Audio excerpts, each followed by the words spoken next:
Aladdin.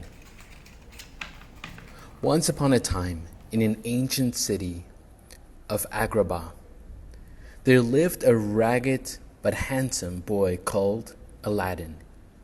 He was very poor and often became so hungry that he had to steal food from the stalls in the marketplace. But Aladdin was determined he would not remain a thief forever. He dreamed of better things. One day, Abu, he promised his pet monkey, things will be different. We'll live in a palace and wear fine clothes, not rags. Meanwhile, in the Sultan's luxurious palace, time was running out for beautiful Princess Jasmine. Her father, the Sultan, was becoming very anxious. But dearest, he insisted, the law says you must marry a prince before your next birthday. There are only 3 days left for you to choose a handsome husband. The law is wrong, cried Jasmine. I don't want to marry anyone I do not love, even if he is a prince. Jasmine fled tearfully into the gardens and hugged her pet tiger. Oh, Rajia, she sighed, I don't want to be a princess anymore. Then she planned her escape. Early the next morning, the princess disguised herself in a long cloak and climbed over the palace walls. Jasmine made her way through the bustling marketplace. Seeing a hungry child, she picked up an apple from the stall and offered it to him. The princess did not know that she ought to pay the fruit seller. Stop, thief! Shouted the man, rushing forward to seize the princess. But Aladdin, who happened to be passing, leapt to Jasmine's rescue. He led her to the rooftop where he and Abu lived. As he gazed at the beautiful young girl, he knew he was falling in love. Suddenly, the royal guard stormed up the staircase and arrested Aladdin. Release him by order of the princess, Jasmine cried, pulling back her cloak. The princess? Gasped Aladdin. I would, your highness, said the thief. Guard, but my orders come from Jafar. And the guards dragged Aladdin away to the palace dungeons. Now, Jafar was the Sultan's most trusted advisor, but unknown to the Sultan, he was plotting to take over the throne. Jafar knew for a magic lamp that would give him all the power he needed, but it was hidden in a mysterious cave in the desert. The tiger god that guarded the cave had told Jafar that only a diamond in the rough could enter the cave. Someone whose worth was hidden deep within. Using his magical powers, Jafar found out that this was Aladdin.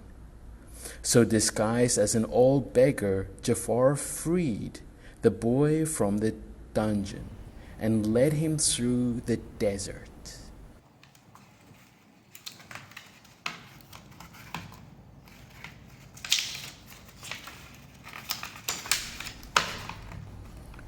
Promising great wealth, Jafar persuaded Aladdin to enter the cave.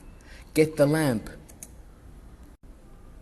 Inside the first chamber, Aladdin and Abu met a friendly magic carpet who showed them where to find the lamp. But just as Aladdin picked it up, Abu caught sight of a magnificent jewel in the hands of a giant monkey statue. Forgetting the tiger god's warning, Abu quickly snatched up the jewel, and that very moment the cave walls began to collapse, and the floors gave way. Aladdin and Abu and the magic carpet were trapped. When the earthquake had stopped, Aladdin studied the lamp. "What's so special about this dusty old thing?" he wondered, rubbing it clean with his hand. Suddenly the lamp started to glow. A cloud of smoke billowed from the spout and became an enormous shape with laughing eyes and a curly beard. "I'm your genie, direct from the lamp," said the amazing creature. To prove it, he released Aladdin from the cave and offered him 3 wishes. Aladdin thought of Princess Jasmine. She would never marry a poor street boy. "Genie," he said, "I wish I were a prince." The genie waved his hand and turned Aladdin into a prince. Blessed in the finest silks, Abu became a magnificent elephant to carry Aladdin to Agrabah. Calling himself Prince Ali Ababwa, Aladdin marched towards the Sultan's palace in a grand procession. That night, Aladdin took Princess Jasmine for a moonlit ride on the magic carpet. By the time they had returned, Jasmine knew that at last she had found a prince she wanted to marry. But Jafar had other plans. He ordered his guards to capture Prince Ali and throw him off the high cliff.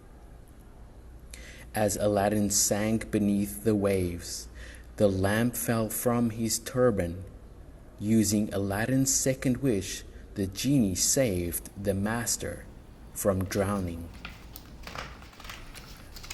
Back at the palace, the wicked Jafar had hypnotized the Sultan using his magical snake staff.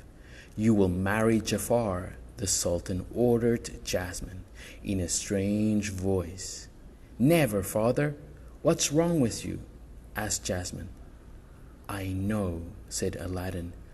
Bursting into the room, he snatched the staff from Jafar and smashed it into pieces.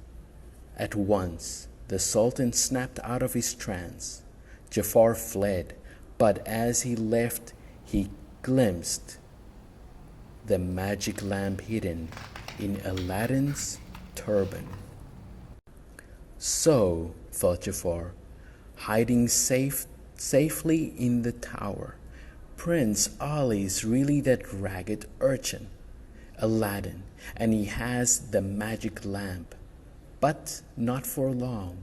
The next morning, Jafar's cunning parrot, Lago, flew silently into Aladdin's room and stole the lamp. "At last I'm your master now," cried Jafar, as he rubbed the lamp and watched the genie appear. Reluctantly, the genie obeyed Jafar's orders and made him the Sultan. Jafar then wished to be the most powerful sorcerer in the world. Jafar cast a spell over the whole palace. He suspended Jasmine's father from the ceiling like a puppet and imprisoned the princess in an enormous hourglass. He turned Aladdin into a street boy again and surrounded him with sharp swords. Aladdin bravely took up one of the swords and challenged Jafar in a fight. In reply, the evil sorcerer conjured up a flaming wall of fire and turned himself into a huge cobra. Jafar raised his head to strike Aladdin. Did you think you could beat the most powerful being on earth? He snarled. Aladdin thought quickly of a way to trap Jafar. The genie has much more power than you, he taunted. The power-mad sorcerer knew that the boy was right. Genie, he said, my final wish is to be the most powerful genie of all. A swirling mist of light surrounded Jafar and he changed shape. Then Jafar and Lago were sucked into the lamp, which had appeared from nowhere. Like all genies, Jafar was now trapped forever. A prisoner in the lamp, his evil spell was broken. The princess ran into Aladdin's arms.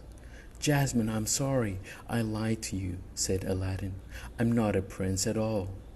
I'm only a poor street boy you once met in the market. But I still love you, sobbing the princess. I want to marry you. Oh, if it wasn't for that stupid law. The genie appeared at Aladdin's side. You still have your third wish left, he said. I can make you a prince again. Aladdin shook his head. Genie, with my third wish, I give you your freedom, but I'm going to miss you. Me too, said Genie. Genie replied with a smile. You'll always be a prince to me. That's right, the Sultan agreed. You've proven your worth as far as I'm concerned. What we need is a new law.